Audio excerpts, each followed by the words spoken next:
예, 지금부터는 제 사과 인간의 책임에 대한 인간과 하나님 공부를 시작하도록 하겠습니다. 오늘 인간과 하나님 제 사과를 공부하면서 인간의 책임, 그리고 제가 가로를 치고 이렇게 물음표를 그어봤습니다. 왜 물음표일까? 정말 인간에게 구원에 대한 어떤 책임이 있는가? 물론 있습니다. 있지만 신학적으로 또 신앙적으로 좀 잘 생각해 봐야 될 필요가 있는 단어이기 때문에 이 책임이라는 단어가 어떤 의미인가를 좀 생각해 보는 시간을 가져야 될 것 같습니다.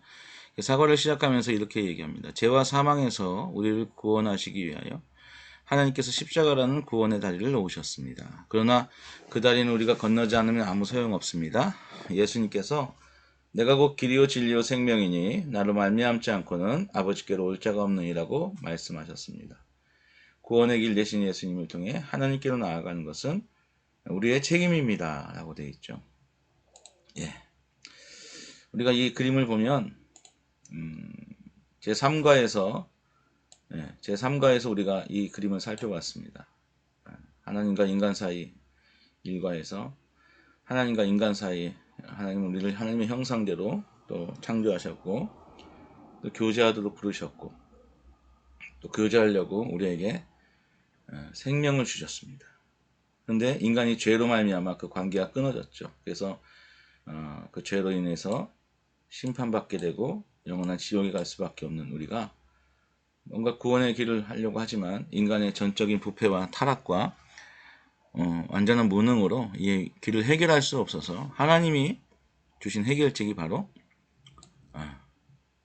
예수 그리스도였죠. 그래서 예수 그리스도가 이 땅에 성육신 돼서 오셨고 또 십자가에서 죽으셔서 형벌을 대신 받으셨고 또 부활하심으로 우리의 구원의 길을 열어놓으셨어요. 그래서 베드로전 3장 18절처럼 육체로는 죽임을 당하시고 영으로는 살리심을 받으셨다. 육체와 영, 예수님의 인성과 예수님의 신성이 하나님의 신성, 그죠? 하나님의 신성과 하나님의 인성을 다 갖고 계신 예수님께서 구원의 다리를 놓을 수 있는 유일한 분이시라는 거죠. 그래서 십자가로 구원의 다리를 열어놓으셨어요.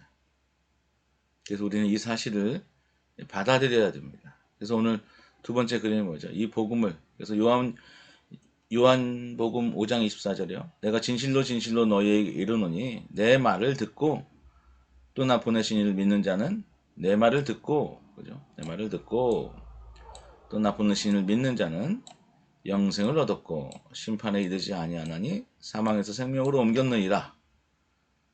이것이 오늘 우리가 살펴봐야 될 사과의 내용입니다. 그 문제부터 하나씩 살펴보도록 하겠습니다. 먼저 믿음의 선택이죠. 1번, 우리 앞에는 서로 다른 두 길이 놓여 있습니다. 그 길은 각각 어떤 길입니까? 요한복음 3장 18절. 저를 믿는 자는 심판을 받지 아니하는 것이요 믿지 아니하는 자는 하나님의 독생자 이름을 믿지 아니하므로 벌써 심판을 받은 것이다. 그러니까 두 가지 길이 있어요. 믿느냐, 믿지 않느냐. 그래서 그 선택은 누구에게 달려 있습니까? 제가 왜 이 믿음의 선택에 대해서 물음표를 붙였는가?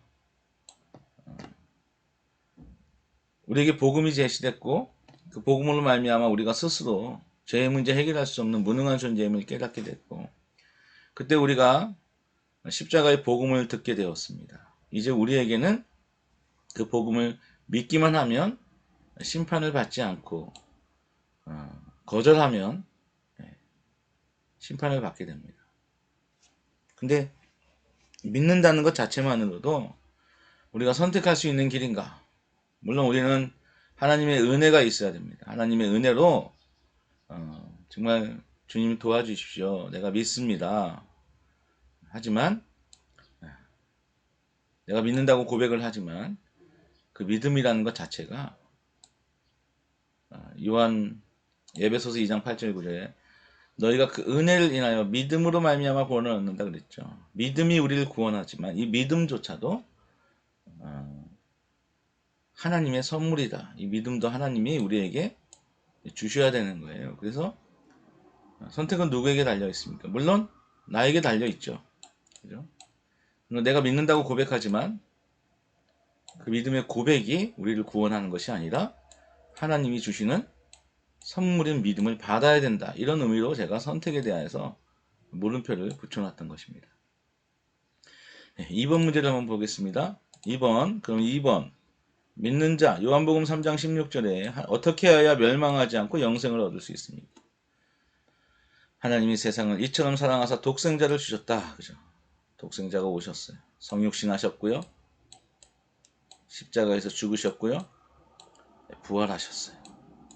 이 복음을 내가 믿으면 멸망하지 않고 영생을 얻습니다. 누가 믿습니까?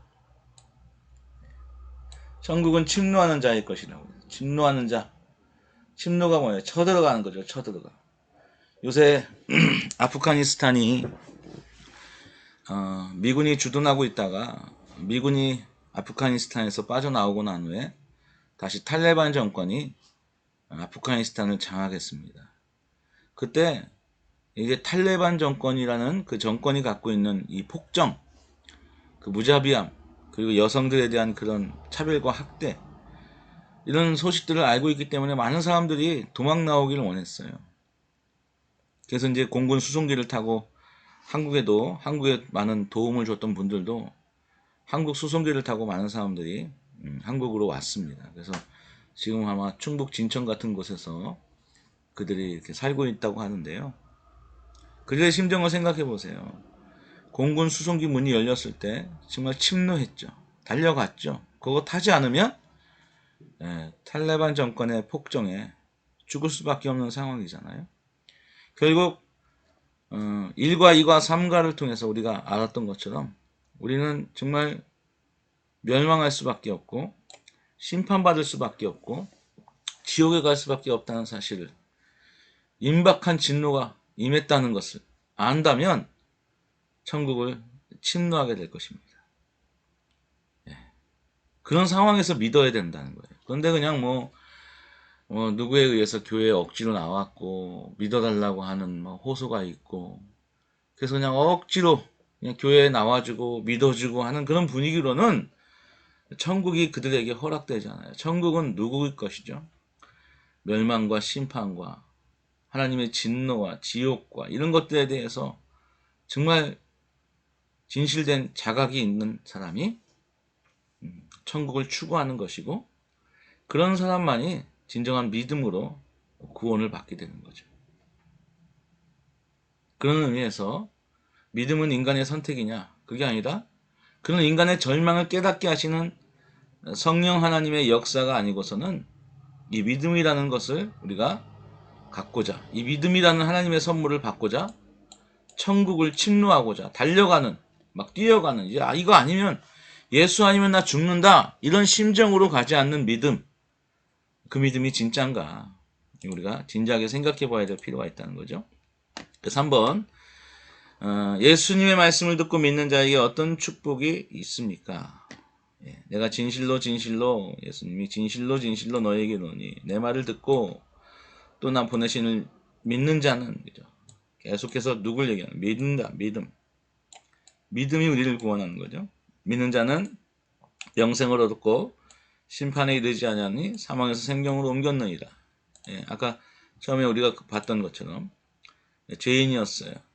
하나님과 교제가 끊어졌는데 이제 영생을 얻게 돼요. 복음을 듣고 믿으면, 그죠? 그리고 심판받지, 한 번 죽는 건 사람에게 정하신 거, 그 외에는 심판이 있는데 심판받지 않게 되고요. 지옥 심판에서 생명으로 옮겨지는, 구원받는 존재가 되는데, 이것이 바로 복음을 듣고 믿는 자에게 해당되는 하나님의 선물입니다. 그래서 믿어야 된다는 거죠. 4번 문제를 한번 보겠습니다. 4번도 마찬가지예요. 그럼 믿지 않는 자에 대한 하나님의 뜻이 무엇일까요? 내 아버지의 뜻은 아들을 보고 믿는 자마다 영생을 얻는 이것이니, 그러니까 믿지 않는 자에 대한 하나님의 뜻은 뭘까요? 믿기를 원하신다는 거예요. 믿고 영생을 얻고, 그러면 결국 영생 얻은 삶으로 마지막 심판날에 다시 부활하여 예, 천국에 이르게 되는 거, 이것이 우리를 향한 아버지의, 하나님 아버지의 뜻이다라는 거죠. 그러니까 1번부터 4번까지의 아주 중요한, 그죠? 1번도 그렇고 2번도 그렇고, 1번 보세요. 1번도 믿는 자 그랬죠. 2번도 믿는 자마다 그랬습니다. 3번도 믿는 자는 영생을 얻었다. 4번도 믿지 않는 자에 대한 하나님의 뜻은 믿는 자마다 그랬습니다. 그러니까 에베소 2장 8절 9절을 다시 한번 살펴보면 너희가 그 은혜를 인하여 믿음으로 말미암아 구원을 얻는다. 믿음. 이 믿음이 그렇게 중요합니다. 믿어야 구원을 받게 되는 거예요. 그죠? 그래서 이 믿음이 무엇인가를 성경적으로 한번 살펴볼 건데요. 자, 그래서 여기 보면 믿음은 곧 영접이다 라고 얘기했습니다. 믿음은 곧 영접이다. 그래서 이 의미를 잘 살펴봐야 될 텐데요. 예수님을 믿는다는 것은 어떻게 하는 것입니까? 요한복음 1장 12절 영접하는 자, 곧 그 이름을 믿는 자들에게는 하나님의 자녀가 되는 권세를 주셨다. 요한복음 1장의 내용들이 뭘까요? 요한복음 1장에 보면 예수님이 이 땅에 오셨어요. 하나님이 육신이 되어 이 땅에 오셨어요. 그런데 그가 자기 땅에 오면 자기 백성이 영접하지 않았어요. 그러나 누구든지 그 예수님을 영접하면, 왜 영접하지 않았을까요? 예수님이 자신을 하나님이라고 하셨기 때문이에요.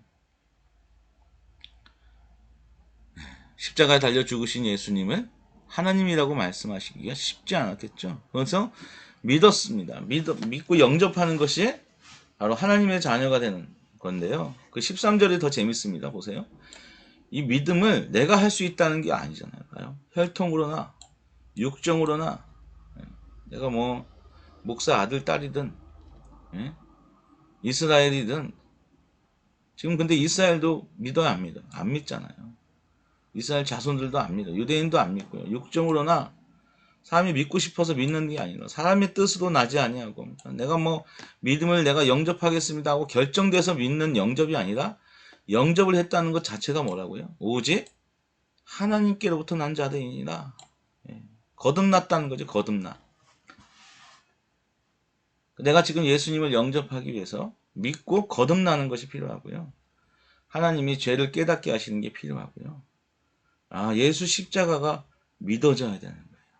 근데 이 십자가가 믿기 쉽습니까? 유대인들에게는 거리낀 것이요, 헬라인에게는 미련한 것이죠. 세상 지혜로는 이 복음을 받아들일 수 없고 영접할 수 없어요. 근데 내가 영접을 하게 됐다. 이것은 뭐냐면 내가 선택했다가 아니라 하나님의 은혜가 임했다는 거죠. 성령이 알려주셨다. 그런 의미로 우리가 5번을 해석해야지, 내가 선택했다 라고 생각하면 정말 오해가 불러일으킬 수 있는 겁니다.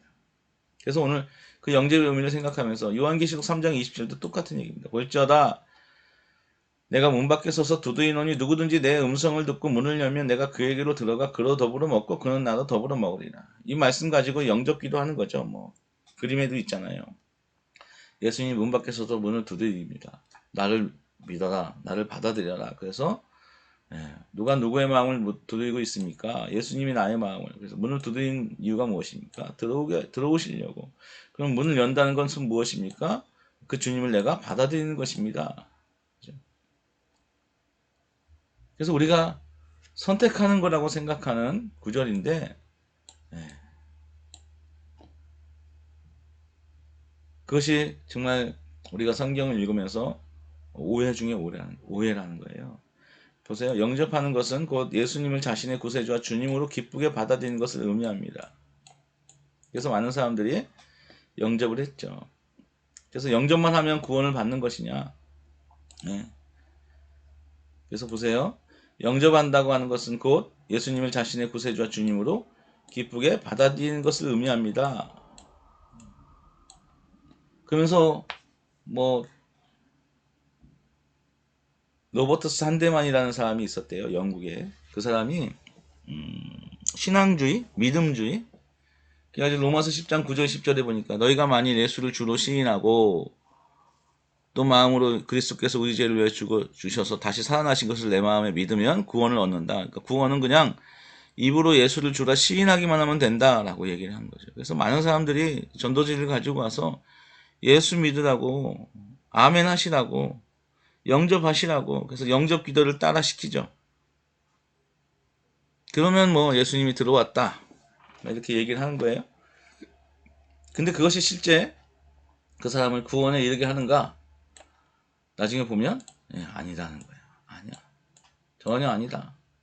그래서 오늘 보면 8번 당신은 예수님을 영접하셨습니까? 그렇다면 예수님이 지금 어디에 계십니까? 뭐 이래서 제가 진공병 예화를 들었는데요. 진공병 예화가 이런 겁니다.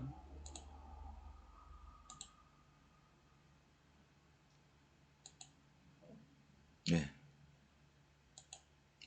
진공병 예화가요. 보세요. 이게 진공병이에요. 그림이 참 잘 안 그려지지만 여기 고기 덩어리가 있습니다. 진공병이면 어떻죠?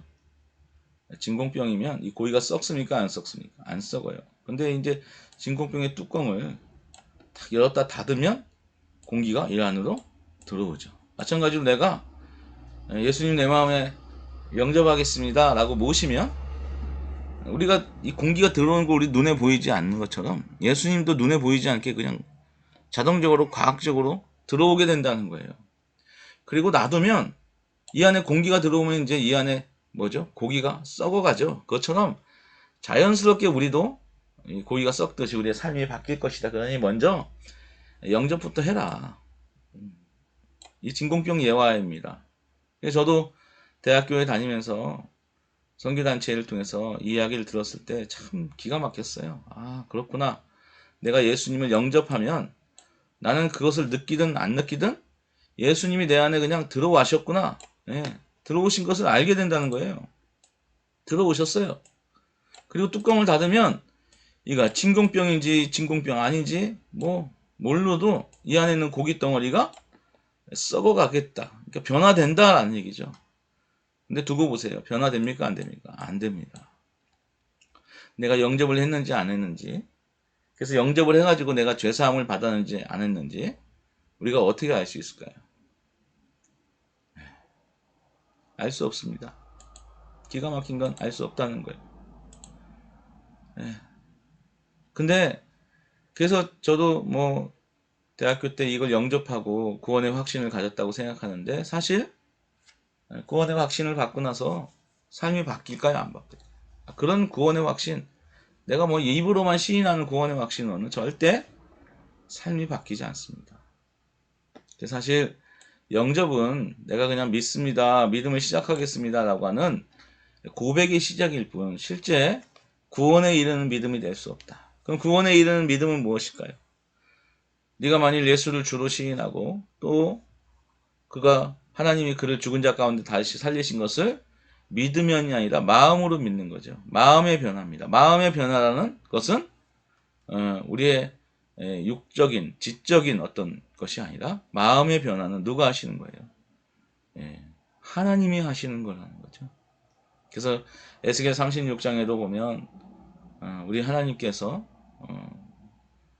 새 영을 우리에게 주시고 그 성령으로 말미암아 우리의 굳은 마음을 부드럽게 변화시켜 주시고 그 마음을 변화시켜 주심으로 마음으로 믿어 의에 이르고 입으로 시인하여 구원에 이른다. 그러니까 입으로 시인하는 것 이전에 먼저 마음이 변화되는 새롭게 거듭나는 그런 역사들이 있지 않으면 안 된다는 거죠. 그런 의미에서 우리가 이 영접의 의미를 생각해 볼 수 있습니다.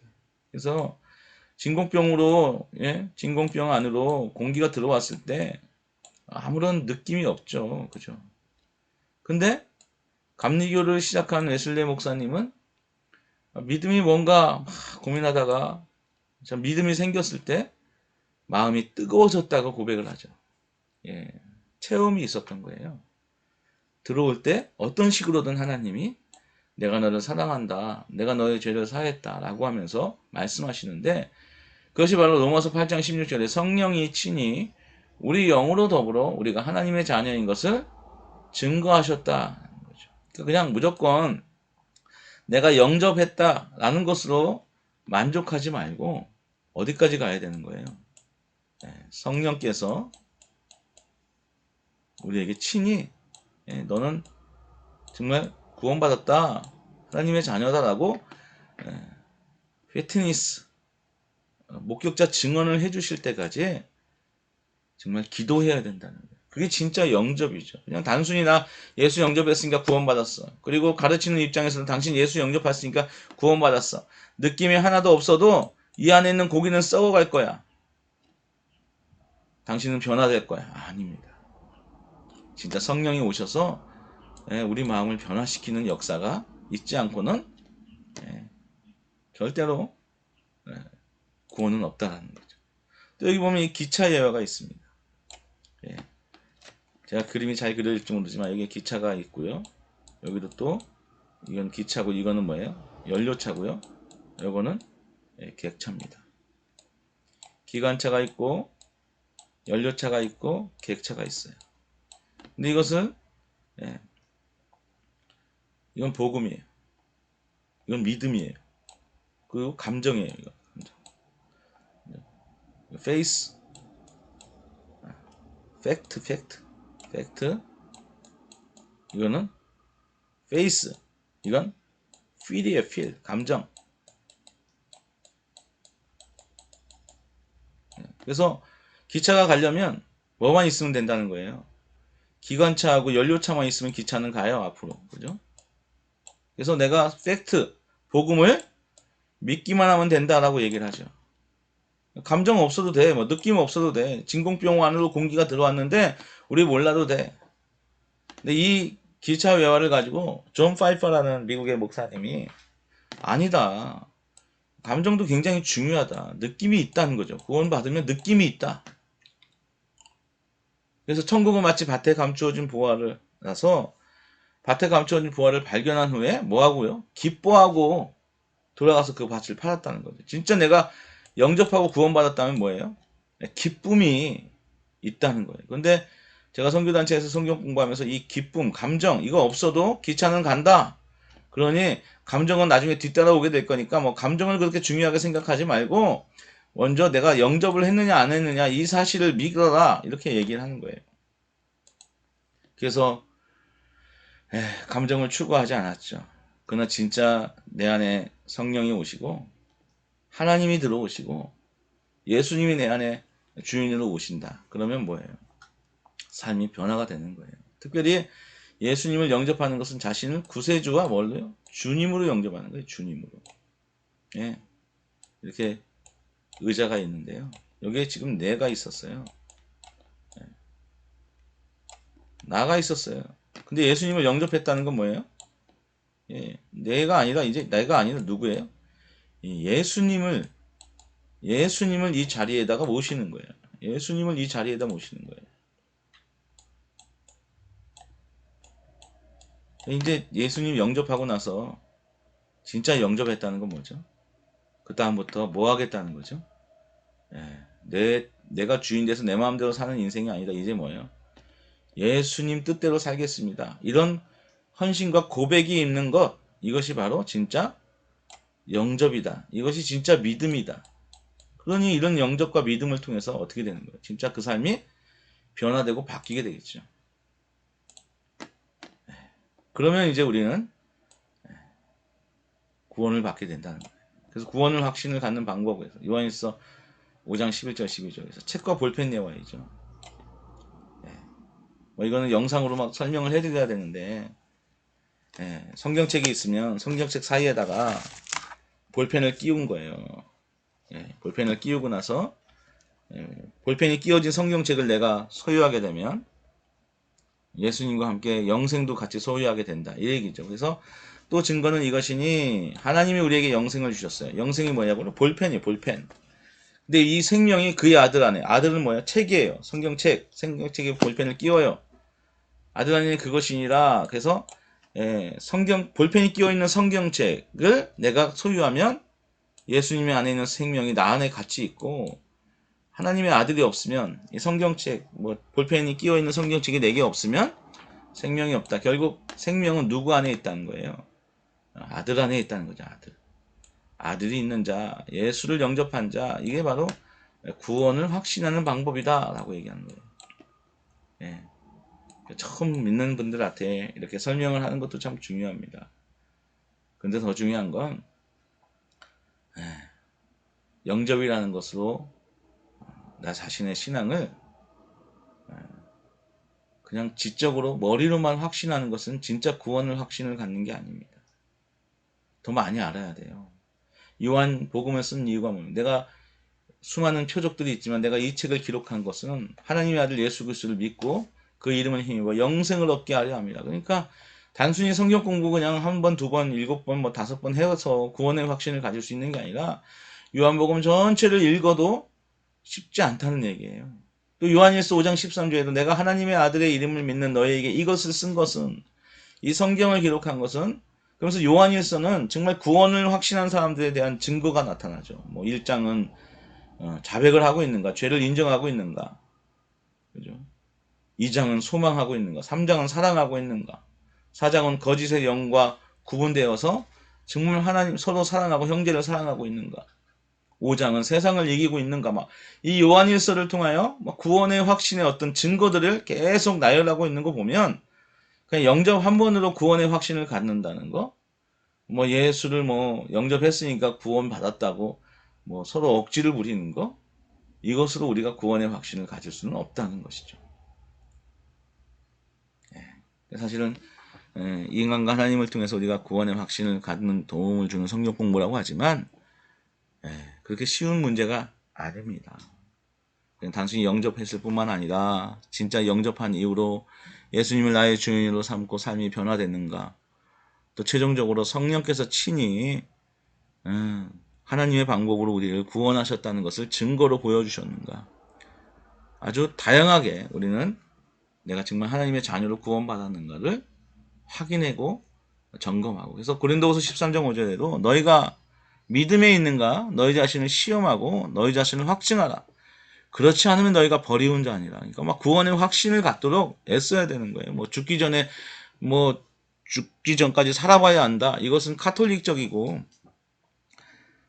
잘못된 겁니다. 하나님은 오늘 내가 하나님의 아들의 이름을 믿는 너희에게 이것을 쓴 것은, 성경을 쓴 것은 너희로 하여금 너희에게 영생이 있음을 알게 하려 합니다. 오늘 그 사실을 알고 살기를 원하고 계신 거예요. 그래서 첫 번째 단계로 영접, 정말 중요합니다. 믿음이 곧 영접이니까요. 믿어야 구원받습니다. 근데 그 믿음이라는 건 내 결심, 내 선택이 아니라 하나님의 신적인 증거입니다. 마지막으로 에녹을 생각해 보세요. 에녹은 무두셀라를 낳은 이후로 65세까지 마음대로 살다가 무두셀라를 낳은 이후로부터 300년 동안 하나님과 동행하다가 죽음을 보지 않고 하늘로 옮겨졌습니다. 에녹이 어떻게 그렇게 됐는가? 히브리서에 보면 하나님을 기쁘시게 하는 자라는 증거를 얻었다고 그랬거든요. 이 증거가 뭘까요? 성령의 증거거든요. 구원의 확신은 인간의 지적인 어떤 계산이나 뭐 영접이나 결단으로 얻을 수 있는 게 아니라요. 하나님이 증거를 주신 거예요. 그러니까 에녹의 시대에 다 세상이 관영하고 다 하나님 떠나고 하나님 없이 살아가는 그 세상 한가운데 에녹은 그래도 하나님과 동행하며 살 수 있었어요. 왜요? 성령의 신적인 증거가 있었기 때문이고요.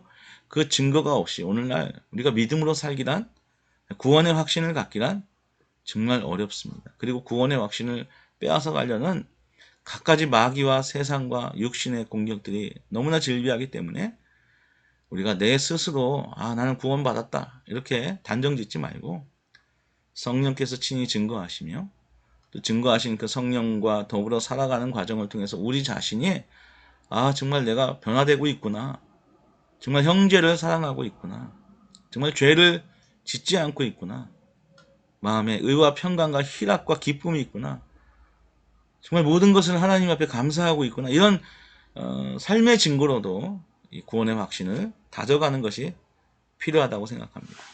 그래서 제 4과 구원의 확신에 대한 오늘 공부를 끝나고 이제 제 5가 새로운 삶을 공부하게 될 텐데, 그때는 우리가 어떻게 구원의 확신을 가질 수 있는지, 말씀으로 구원의 확신을 어떻게 가져야 되는지, 그리고 구원을 어떻게 즐겨야 되는지를 다시 한번 말씀과 여러 가지 예화들을 통해서 진지하게 한번 생각해 볼까 합니다. 오늘은 여기까지 하겠습니다.